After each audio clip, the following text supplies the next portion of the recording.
Look at him, Lieutenant Dixon smirked, pointing at the old janitor sweeping the far corner of the auditorium.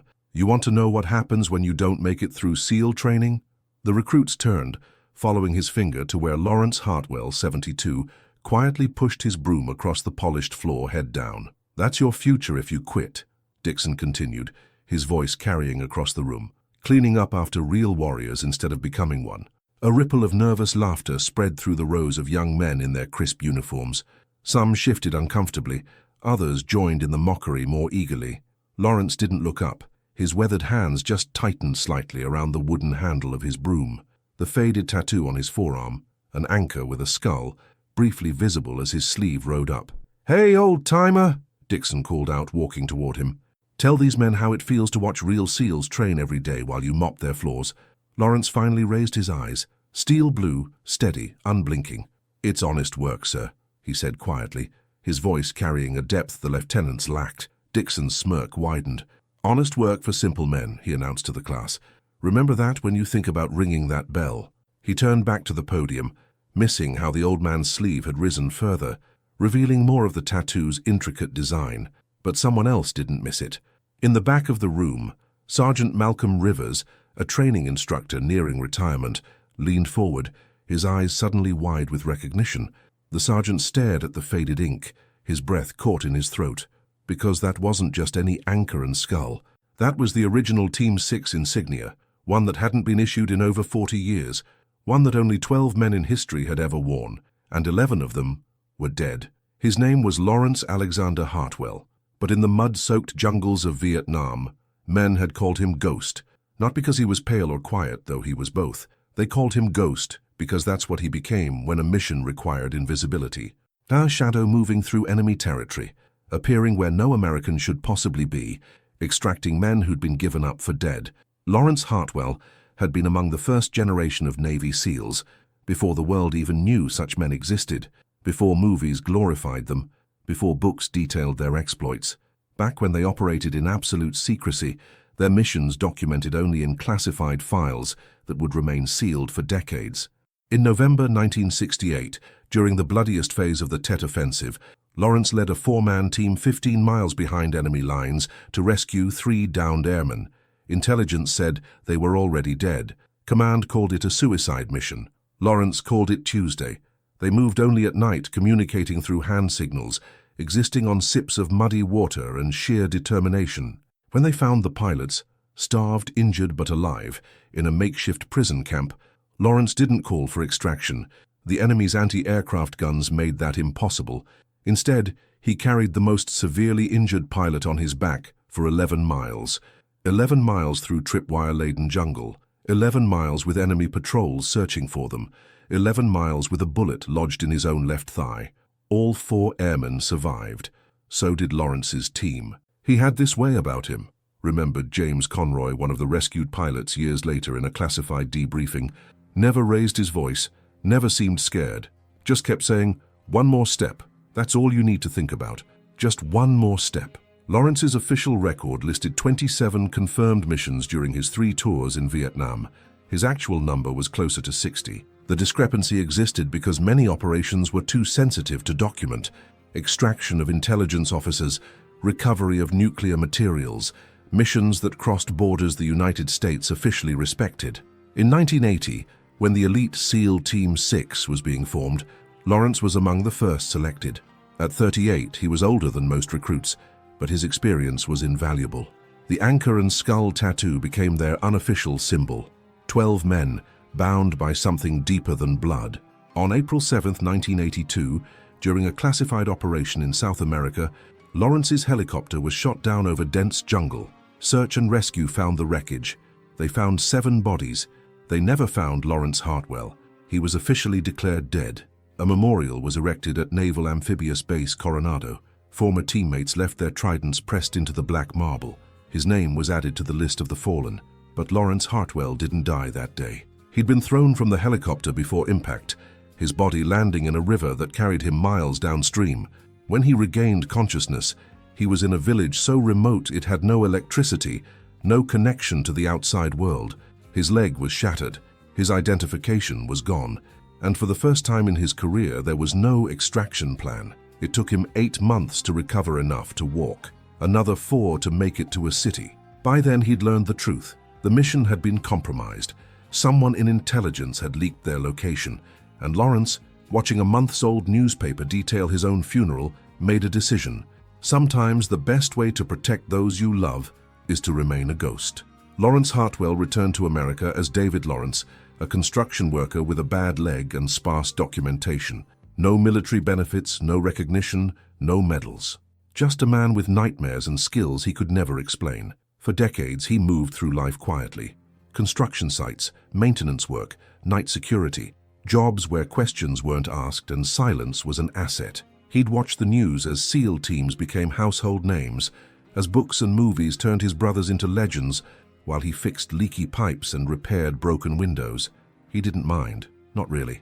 There was peace in anonymity, safety in being forgotten. 3 years ago, when the position for maintenance staff opened at the Naval Special Warfare Training Facility, Lawrence couldn't resist. He was 69 then, his hair fully gray, his gait slowed by the old injury and fresh arthritis. No one would recognize him. No one would see past the janitor's uniform to the warrior beneath. Every morning, he arrived before dawn, swept the obstacle courses where young men tested their limits, repaired equipment that would challenge the next generation. Sometimes when no one was around, his hands would linger on the ropes, remembering. The recruits never noticed him. He was invisible, just part of the landscape, like the flagpoles or the chain-link fences. Occasionally, one would nod politely before stepping around his mop bucket. Most didn't even do that. It was Lieutenant Dixon who seemed to take particular pleasure in Lawrence's invisibility. "You missed a spot, old-timer," he'd call out, deliberately dropping paper on freshly mopped floors. "These windows aren't going to clean themselves," he'd announce, pressing coffee-stained fingers against glass Lawrence had just polished. Lawrence never responded with anything more than, "Yes, sir," or "Right away, sir." His quiet dignity only seemed to irritate Dixon more. What Dixon couldn't know, was that Lawrence Hartwell had carried men heavier than him through jungle rivers, had endured torture without breaking, had been given up for dead and still found his way home. A dropped paper towel wasn't going to break his spirit. On Thursdays, Lawrence cleaned the memorial hall, where glass cases displayed the history of the SEALs. Photographs of his former teammates stared back at him. In one case, there was even a faded picture of Lawrence himself, standing with his unit, his face partially obscured by shadow. Below it, a small placard read, "Lieutenant Lawrence Hartwell, 1942-1982, awarded the Navy Cross posthumously for extraordinary heroism." Lawrence would polish that case with special care, removing every fingerprint, every smudge, until his own face gleamed back at him, younger, stronger, officially dead. One Thursday as he worked, he noticed a recruit standing alone, studying the photographs with unusual intensity. "Did you know any of them, sir?" the young man asked, noticing Lawrence. Lawrence paused, rag in hand. "Knew some," he said quietly. "Long time ago." The recruit, his name tag read Pullman, pointed to the image of Lawrence and his team. "They say this group changed everything. Wrote the book on extraction protocols." Lawrence nodded slightly. "So I've heard. Must have been something back then," Pullman continued. "Before all the technology. Just guts and training." Lawrence allowed himself a small smile. "Different times." "Lieutenant Dixon says they wouldn't make it through modern training," Pullman said, then looked embarrassed. "No disrespect intended, sir." "None taken," Lawrence replied, returning to his polishing. "Everyone's entitled to an opinion." What Lawrence couldn't say, was that men like Dixon would have washed out in the first week of old-school training, that the skills had changed, but courage hadn't. That some lessons could only be learned through fire and blood, not PowerPoint presentations. As he finished cleaning, he noticed Sergeant Rivers watching him from the doorway, his eyes tracking Lawrence's movements with unusual focus. Something in the older instructor's gaze was different, not the dismissive glance most gave the janitor, but something searching, uncertain. Lawrence kept his head down. Decades of survival had taught him when he was being truly seen, and something told him his invisibility was beginning to fade. The annual SEAL Heritage Day arrived with perfect military precision, flags raised at dawn, chairs arranged in perfect rows, brass polished to mirror shine. It was the day when the base opened its doors to distinguished veterans, when medals were displayed and stories shared with reverence. Lawrence arrived earlier than usual, 4:30 a.m., ensuring every corner of the auditorium gleamed. His movements were methodical, practiced. The same hands that had once assembled explosives in darkness, now carefully arranging programs on seats. By 0900, the room filled with uniforms both old and new. Distinguished veterans with chests heavy with medals sat in the front rows. Current instructors, including Lieutenant Dixon in his perfectly pressed uniform, stood along the sides. Recruits filed in last, back straight, eyes forward. Lawrence remained in the back, mop in hand, watching. Dixon took the podium first, welcoming the assembly with practiced charm. "Today we honor the legacy that each of us strives to uphold," he began, his voice carrying across the silent room, "the unbroken line of excellence that defines the Navy SEALs."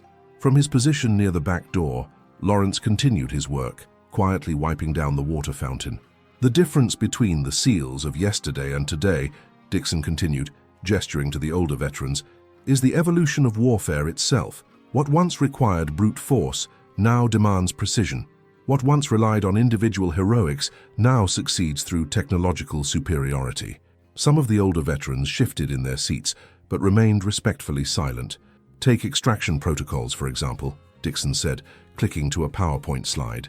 "What teams struggled with in Vietnam we've refined to an art form. The legendary Ghost Squad's methods, while revolutionary for their time, would be considered rudimentary by today's standards." Lawrence's hand paused on the fountain. Ghost Squad, his brothers. "In fact," Dixon continued, spotting Lawrence by the door, "our standards have risen so dramatically that—" "Lieutenant Dixon," a voice interrupted from the side of the room. Sergeant Rivers stepped forward, his face tense. "May I make an observation?" Dixon paused, clearly annoyed at the interruption. "Of course, Sergeant, briefly." Rivers nodded and turned to face the assembly.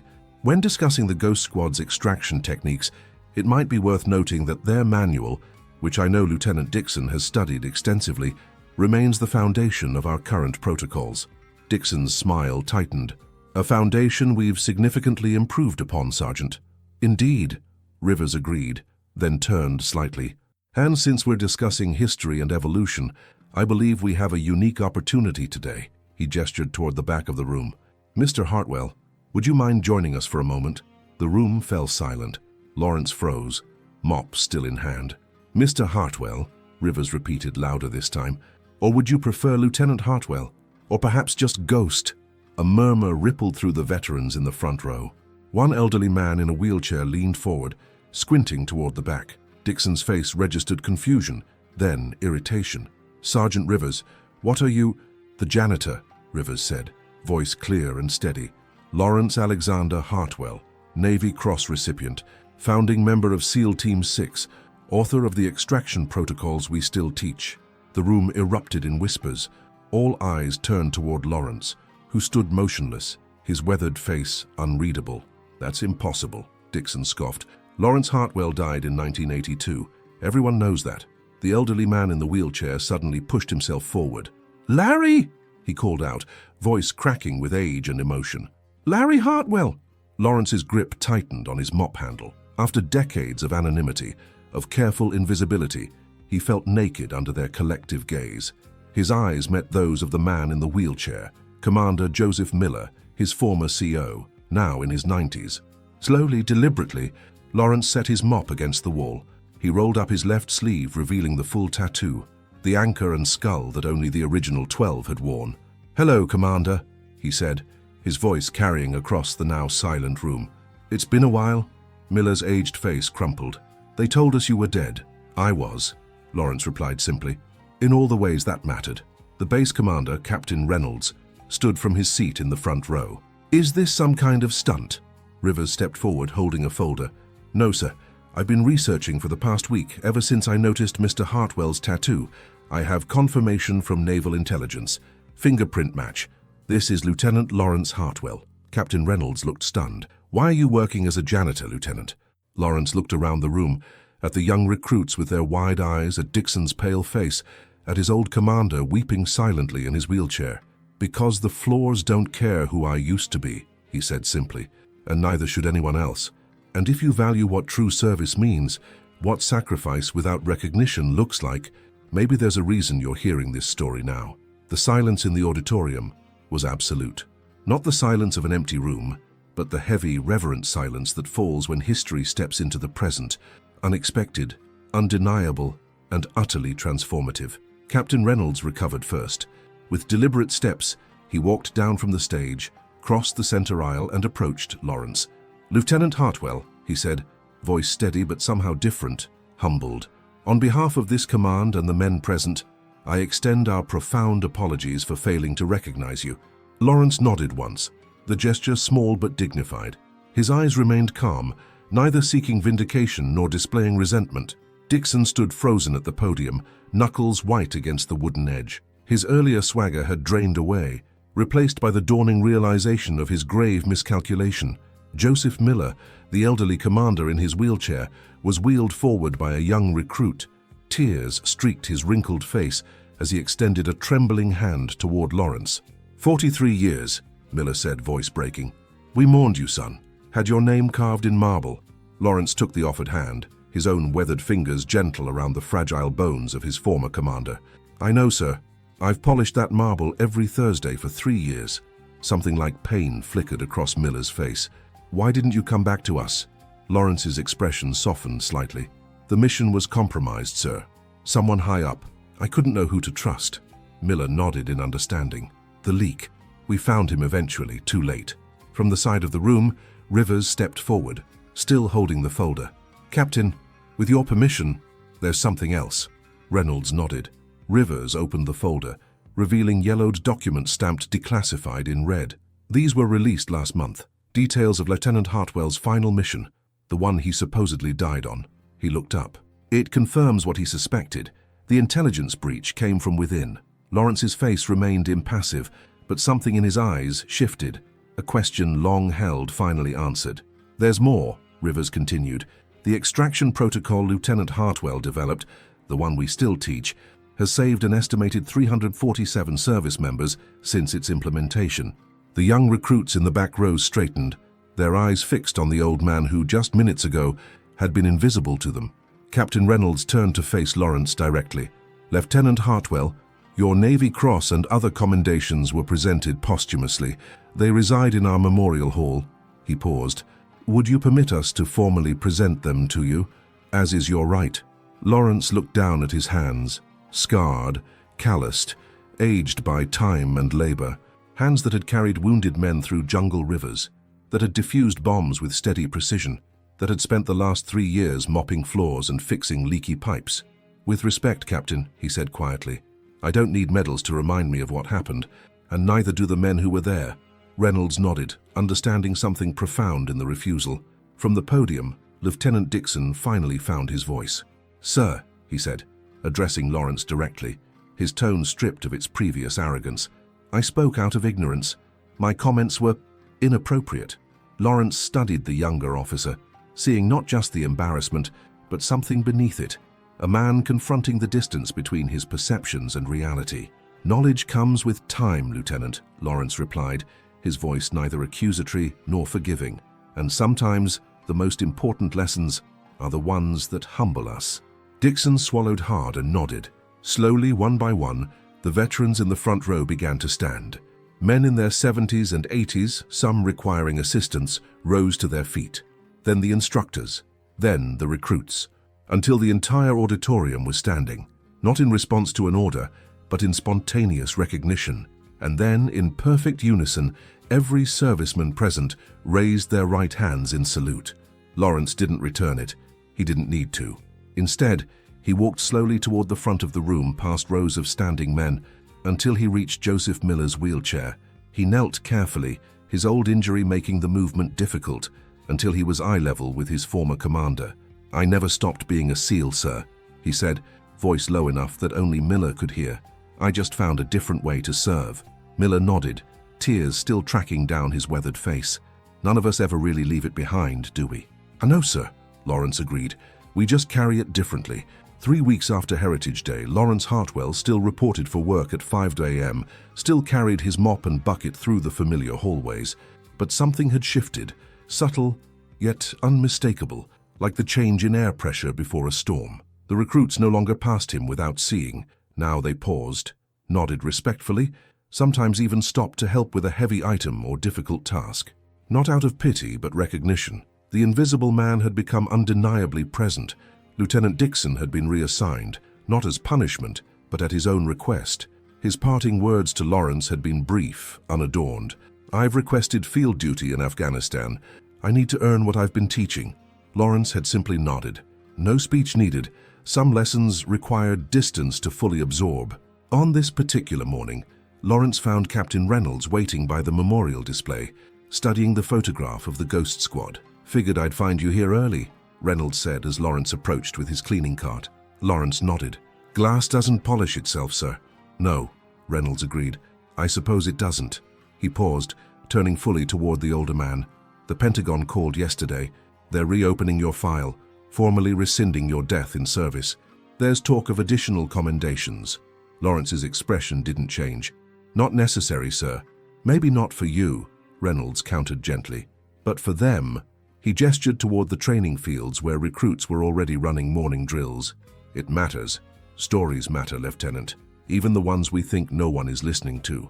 Lawrence considered this, his eyes drifting to the photograph of his team. Young men forever frozen in time, their futures contained in that single frame. "There's something else," Reynolds continued. "Sergeant Rivers has requested your input on the training program, not as a consultant, not as a guest lecturer, as an instructor." Now Lawrence's eyebrows rose slightly. "I'm a bit old for that, Captain." "Maybe," Reynolds conceded. "Or maybe you're exactly what they need. Someone who doesn't just know the techniques, but understands the cost. Someone who's carried the weight." Lawrence was silent for a long moment, his weathered hands resting on his mop handle. Then, almost imperceptibly, he nodded. "I'll consider it." The morning sun had risen fully now, streaming through the east windows, illuminating the dust motes that danced in the air. Lawrence watched them float, suspended and golden in the light. "You know what I've learned in 40 years of service?" Reynolds asked, following Lawrence's gaze to the sunlit particles. "What's that, sir?" "The greatest men I've ever known. The ones who changed history, saved lives, altered the course of wars. Most of them never appeared in newspapers, never wrote memoirs, never sought recognition." Reynolds turned back to Lawrence. "They just did what needed doing, then disappeared back into the world, carrying memories no one else could understand." Lawrence met the captain's eyes, something unspoken passing between them, the recognition that exists only between those who have borne the weight of command, of life and death decisions. "The world sees heroes as men who stand in the spotlight," Reynolds continued, "but the truth is real heroes often spend decades in shadows, sweeping floors, fixing what's broken, showing up before dawn, not because they're hiding, but because the work itself, the service, is what matters, not who gets credit for it." Lawrence nodded, a slight smile touching the corners of his mouth.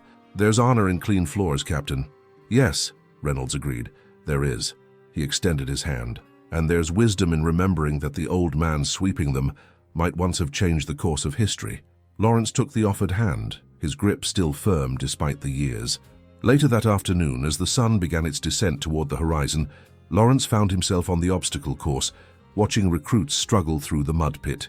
One young man, Pullman, the recruit who had spoken to him in the memorial hall, was falling behind, his face strained with exhaustion. Lawrence set down his tools and walked to the edge of the pit. As Pullman passed, gasping for breath, Lawrence leaned slightly forward.